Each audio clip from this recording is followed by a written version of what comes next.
This is the largest ship on the planet. It's 1/4 mile long and can hold 18,000 container units, 3 times as many as the biggest ships of the last century. If you stack them up end to end, they break through the stratosphere. Burning 100 tons of fuel a day, but manned by a crew of just 22. The ship's so tall it had to be weighed down to get under the bridge that links Sweden to Denmark with just a metre to spare. And getting into Copenhagen was even trickier. Copenhagen is not used to cope with ship like this. So when we came in here, we had to use a special of 4 very powerful tugboats. We normally don't do that, but we had to make absolutely sure because it's a very narrow channel we're coming into, and that was one of our major concerns. Otherwise, so if something goes wrong, you could bump against the sides. Yeah, we could actually do that, but of course we have made the arrangements so that will never happen. To sail from China to Europe, the ship will take 3.5 weeks at an average speed of 16 knots, just 18 miles an hour. You could cycle faster. The priority is not speed, but transporting these as cheaply as possible. These dull-looking boxes have transformed the world. In 1956, a Texan businessman, Malcolm McLean, converted an oil tanker to take stacking metal boxes that could be switched in minutes from ship to train or lorry. Suddenly, you could unload a ship for 1/30th of the previous price. Trade exploded. Containers, like the ones used to build this East London market, made transport so cheap it mattered far less than before where the goods were made. If you wanted to ship something somewhere, it would use up 25% of the cost of whatever you were trying to ship. And that meant that you couldn't ship very far. It would cost an awful lot even to get it to a port. Now with containerisation, that cost has diminished dramatically. You can now ship a can of beer for about 1 cent. 6,000 container ships on the sea, 20 million containers going around the world at any one time, bringing us 90% of everything. Even some British food arrives by ship. Scottish cod grows up in Scotland and then is sent to China for filleting and then sent back. Because shipping is so cheap. The cost of sending anything by ship by now, because of the efficiency of containerisation, it's so cheap to send something by container. In one of these 20-foot boxes, you could fit 1,000 scooters, or 10,000 pairs of jeans, or 13,000 smartphones.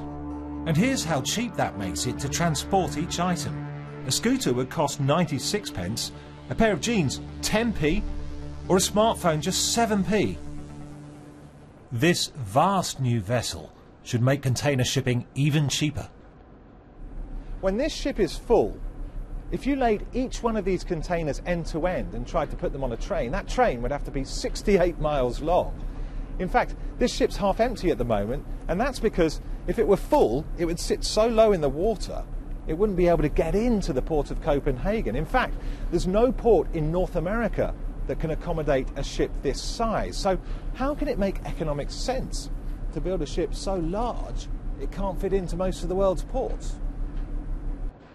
The answer, believe it or not, is cost-cutting.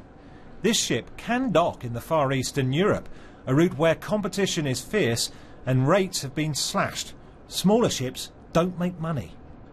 The reason why you need a large ship is, of course, that you get economies of scale, so you can transport more containers using less fuel. The Majestic is just the first of 20 such ships ordered by a Danish shipping group with revenues almost as big as Microsoft's and carbon emissions almost as big as Denmark's. While most container shippers lose money, bigger ships are a way back into profit. So this ship actually consumes per container transported around 50% less than the average of the vessels that were employed just a couple of years ago. The ship comes here full of full containers. What about going back? We also, of course, from Europe have a lot of export of waste materials like scrap metal and waste paper and things like that. But there's also they take our rubbish. When this ship returns to Asia, it will ride higher in the water because up to half of these units will contain nothing but air. It's a problem we've had for 30 years. Our addiction to imports creates a nasty imbalance. The most recent data shows that in 1 month we exported £24.8 billion worth of goods, but we imported £34.7 billion, a deficit of £9.9 billion, and it's getting worse. In the boom, the West financed that addiction to imports by borrowing massively from the East. The East got a savings glut, the West got into debt, and the world got a crisis. That trade imbalance now shows up in the prices paid to ship a container.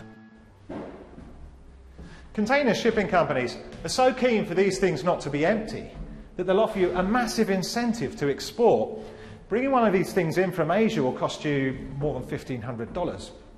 Sending one back out, less than half that. The West's addiction to imports is only half the reason for that difference. China's kept its currency low, ensuring goods going west to east are less competitive. But bit by bit, the Chinese currency is appreciating. When that trend truly takes hold, this ship going east should sail lower in the water.